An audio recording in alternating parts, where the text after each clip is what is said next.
good to see you. Good to see you as well. So today we're going to be talking about manualised interventions and when is it okay to deviate from them.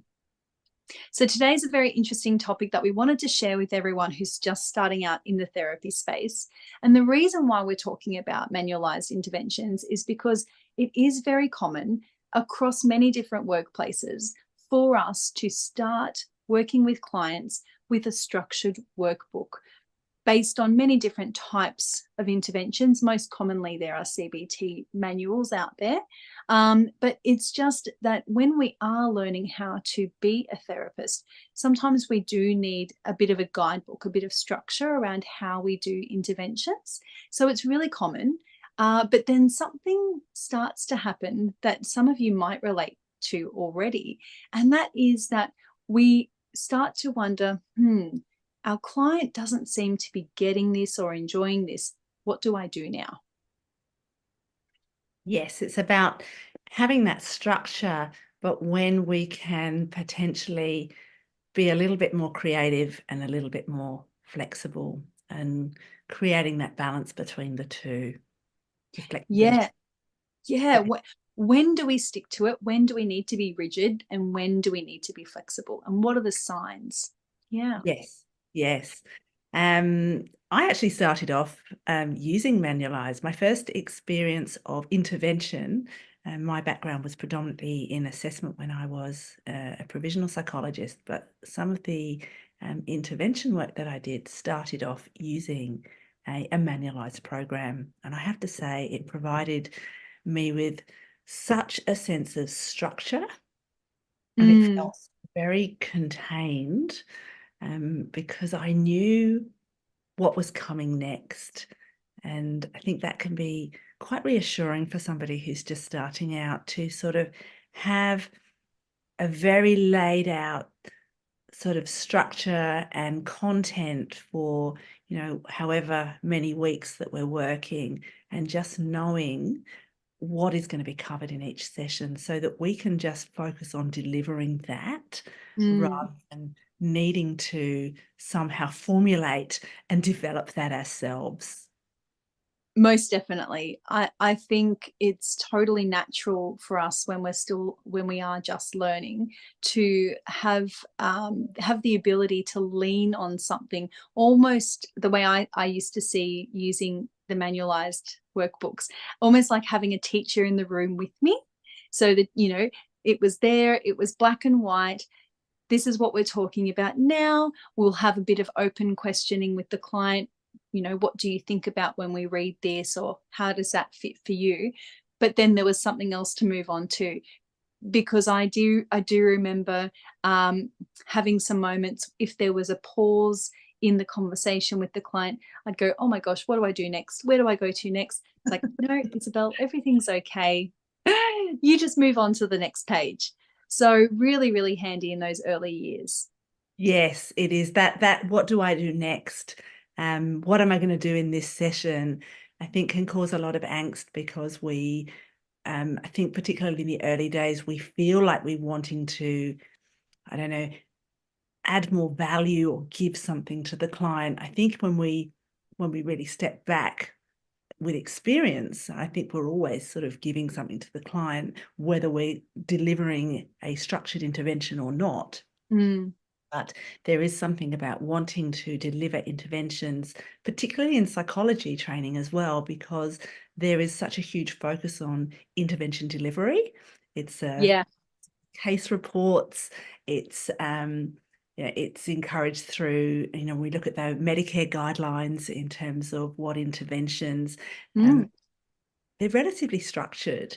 And so being versed in those is actually really important. And a manualized program can be a really helpful introduction to that. Yeah, that's right. However, there is this phenomenon that emerges, and sometimes it emerges sooner than we expect. And it is this thing where we're using a manual, we're with a client, and then all of a sudden we start picking up on some maybe non-verbal body cues, or maybe even some explicit verbal cues from our clients that this is just not working for them, or it's maybe not meeting their needs for that therapy session. Yeah. Yes, absolutely, because one size does not necessarily fit all. And usually these programs are very, very clearly structured. So there's not usually that much scope for deviation if you are following the program. Yeah. So, yeah, what do we do in those situations? Yeah. I think Yeah. this isn't working. Yeah. So I guess I really liked a few things that we've been speaking about on this topic, Claire, around when we have had experiences ourselves or when we've seen other people using manuals in that more flexible manner with our clients. Do you want to speak about how you've observed that? Yes. I used to work, I was actually a supervisor in a service where manualised programs were delivered quite routinely. And, as supervisors, we need to observe a number of intervention sessions. And I was observing some live intervention sessions. I was actually in the room with the supervisee and also the client, which is really a great way to actually really see what's going on in the room. And there are two sessions that really stuck out for me. One was where the manual was very, very firmly adhered to throughout the session. And it wasn't necessarily an effective session because, for reasons that we're discussing here, it just didn't seem to really gel for the client. See that there was this sort of desire to adhere to the manual because that's what we've been trained to do. Yeah. And it didn't seem particularly effective. So after that session, we did then begin to review what we could do differently and how we might begin to deviate from that to some extent. And then I have another example of where the manual was put to one side very, very quickly in a session when it really clearly wasn't working. And yet it was an incredibly effective session based on very similar content, but it wasn't delivered using the manual. There was a much more sort of flexible delivery. And I think about those sort of two almost extremes of where one is adhered to very strictly and one is not adhered to at all. And, the outcomes were quite different. And I think what it really speaks to is that clients need something. Your clients need potentially an individualized experience that sometimes the manual can offer that because that's what the client is needing in the moment. But sometimes Yeah. And so I guess we could even be talking here about some of the individual characteristics of our clients and maybe paying attention to and assessing for those in the beginning, maybe even before we start using a workbook with them. So something that comes to my mind is, I guess a very fundamental thing. Can a person read and write? Or even if they can read and write, is a written text format of intervention something that they're comfortable with? So you may want to suss that out in the beginning when you start working with someone, and maybe even as you're presenting the rationale for using this manualised workbook, you might check some of those things out with them first. Yeah, that's so important because we want the client to be on board with what we're offering and for the client to be aware. I mean, they're not necessarily going to be fully versed in what it's going to contain, but some clients love structure. Some clients like to know, and they diligently do homework, and it's helpful for them. And those types of clients lend themselves beautifully to these types of manualised interventions, but that's not all clients. And so having an initial assessment and getting a sense of what is going to work for that particular client, I think can be incredibly helpful. Again, you made such a good point there, their level of literacy, their level of comfort in writing and expressing themselves, because some people express themselves verbally much more readily in words and in conversation. Other people actually do like to write things down, and that can help them too. So the sense of where our clients are coming from, I think, can be so helpful.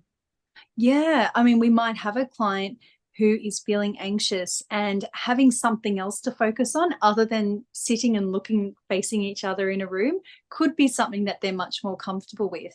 And in the converse, we could have a client that at the beginning of the session, we're engaging in conversation and things seem to feel quite easy. And I've had this experience where I've gone to bring out a workbook to use with them that we had spoken about previously, and then all of a sudden there's a quietness from the client. So not a lot of verbal cues from the client, if at all, and the body language just shifted, and they didn't say anything about not wanting to do the workbook.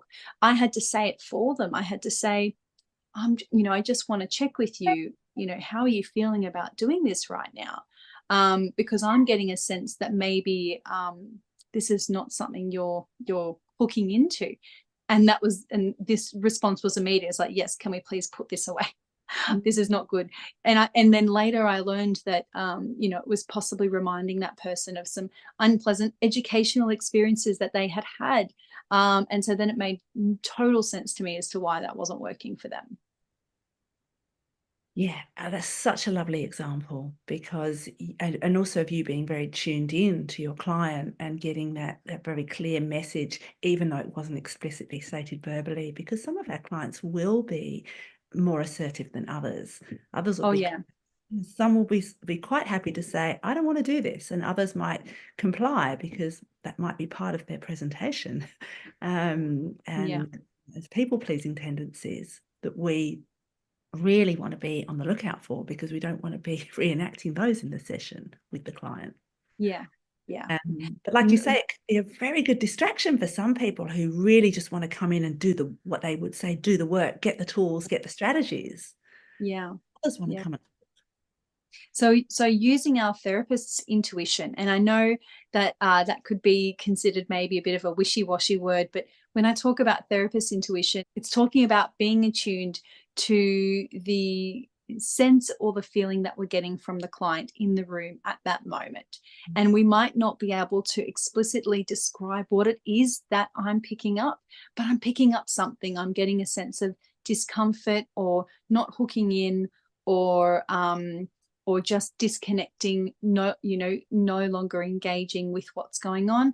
And they would be some of the cues to look out for that might indicate, okay, it's all right to put this aside and let's just listen, use some open questions, reflect back what we're hearing from the client, and validate anything that they're experiencing, normalize what they're experiencing.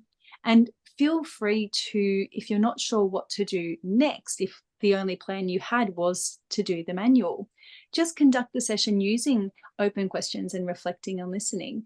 Finish the session so that the client feels heard and listened to and supported, and then go and seek supervision. What do I do next?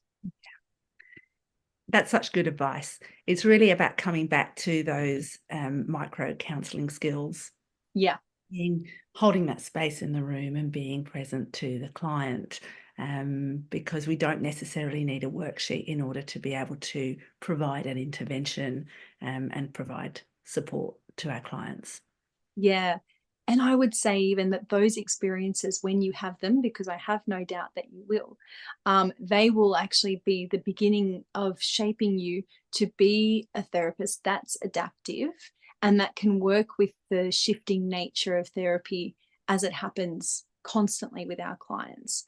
So it's actually quite a great experience to have early on, because it will teach you adaptable but also flexible.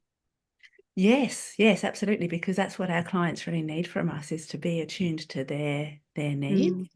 And I think sometimes when we are new and wanting a structure, it can feel so containing that to not have that can feel a little bit open. But as you say, it's a great learning experience to be guided by the client. Some clients make it easier than others because some clients can converse and they can convey what they're wanting and what they're feeling much more readily, which can sometimes make it much easier for us to feel that sense of connection. And it's when we don't necessarily have that, where clients may be a little bit withdrawn, Yeah. or not so communicative, or not so Yeah. clear perhaps on their goals. Yeah. Yeah. Yeah. We might need to just take a step back and go at their pace and work with them where they're at. Yes. All that wonderful person-centered stuff. Yes, yes. And I think that's really it is about coming back to potentially a more person-centered approach when we're going to, if we are going to reduce or lose some of that structure in the room that essentially becomes imposed by the manual or by us as the therapist.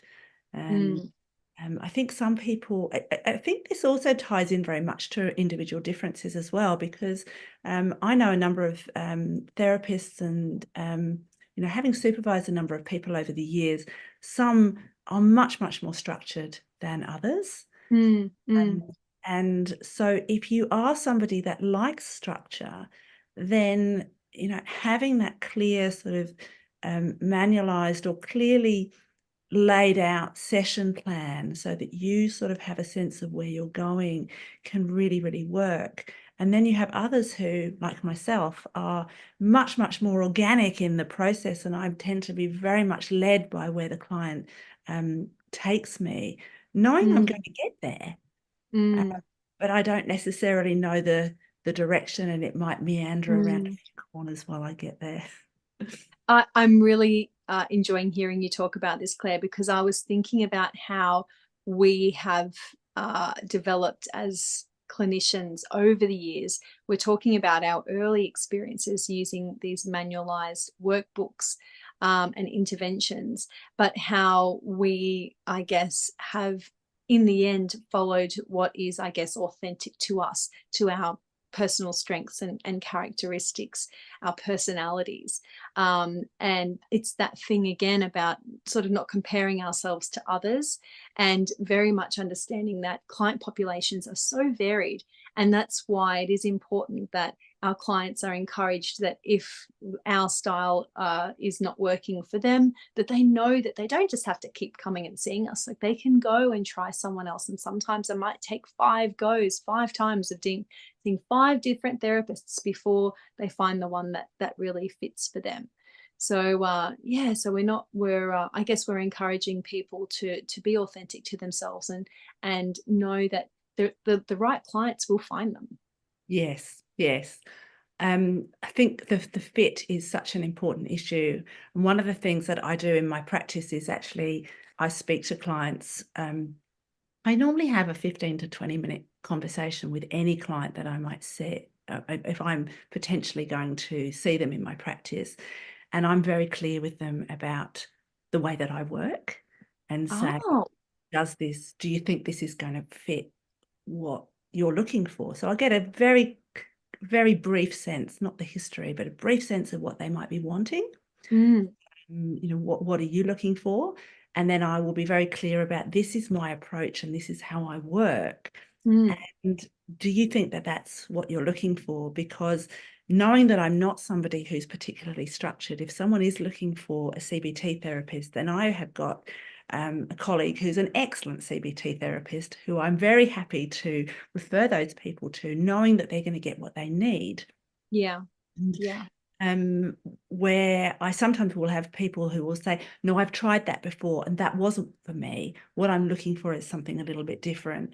And so we'll have that conversation, because I do want to try and get that fit as early as possible and give them a sense of how I work. At the same time, knowing that after a session or two, it might not necessarily be what they're looking for, and for clients to have that option to change. Yeah, that is such great advice, and thank you for sharing it. Just for my own personal benefit and for those who are listening, we kind of talk about that intake or screening process when clients are being allocated to us, and that certainly sounds like something you've introduced in your own practice. That opportunity to have a conversation, to feel each other out, to get a sense if this is going to work, and then even if it isn't going to work, if they still want to see us, that's okay, and that you've got a practice for working with that as well? Yes, I think private practice can be quite different to maybe sort of community-based settings, because as you say, we're not, I mean, I work independently, so I get to choose the clients that I see to some extent, and to ensure that there is going to be a good fit, because I don't want to be working with a client who's wanting a different approach to one that I can offer. That's not going to be a good fit for them or for me. So I do want to be very clear about that. But when we're working in other settings and maybe employed and for OC rehab or in community mental health, we don't necessarily get the choice of who comes through the door. They might just be allocated, and that fit is something that we hope is going to be there. And everybody tries to make happen. So I guess I'm talking from a perspective of where there is that option, but also when people are paying independently, they're paying privately, I want to make their Medicare sessions count. Oh, that's wonderful.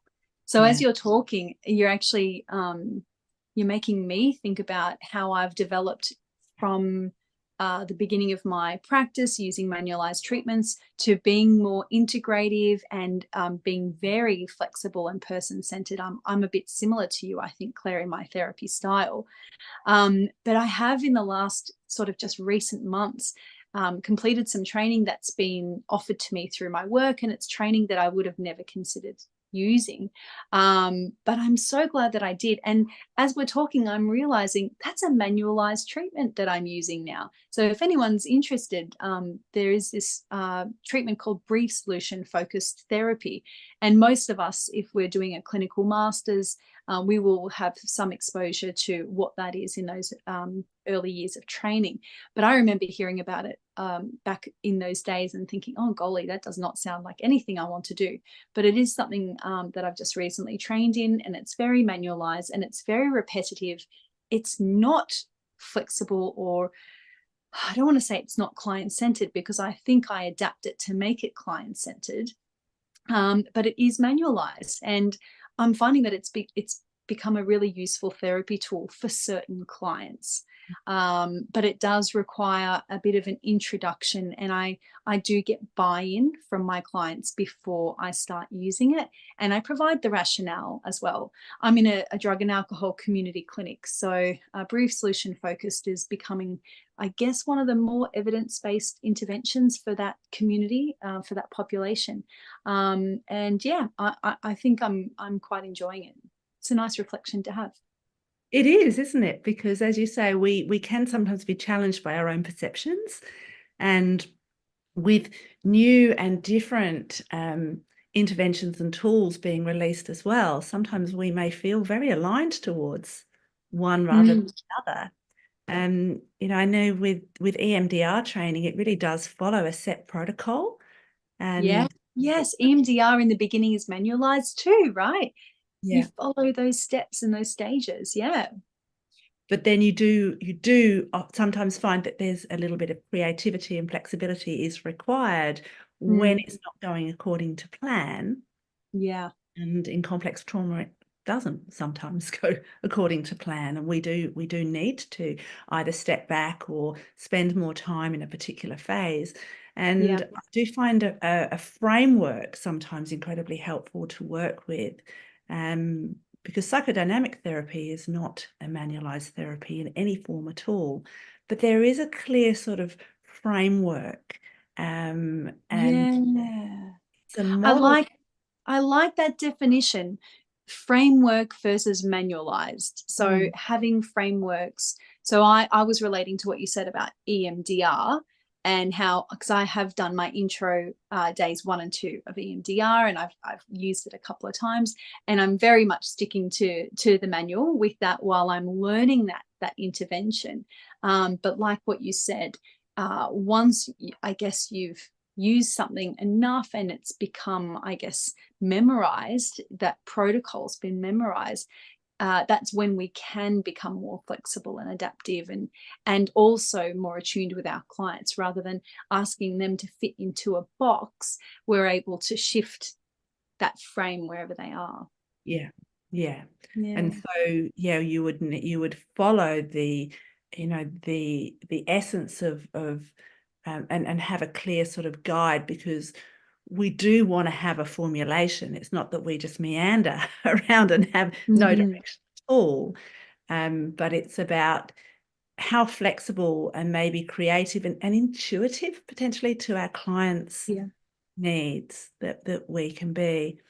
So I think in summarizing this, it's okay to deviate from the manual, and sometimes adhering rigidly to something can actually be quite disadvantageous. And I'm not sure that the manuals, although I'm sure that the authors are intending for these manuals to be, it is that the intention is for that process to be followed, and therefore for the intervention to be comprehensive. I'm sure that some deviation in the client's interests would always be welcomed and encouraged, and I imagine that most practitioners would take that view. Yeah, wonderful. All right. Well, a nice little deep dive on manualised interventions for everyone listening. Thanks, Claire. Thank you. Yes, it's it always gets me thinking, and challenges my assumptions as well at times too. So I'm really enjoying these little deep dives into these topics. Thank you. It's a great space. Thank you. We'll see everyone soon. Yeah. Bye.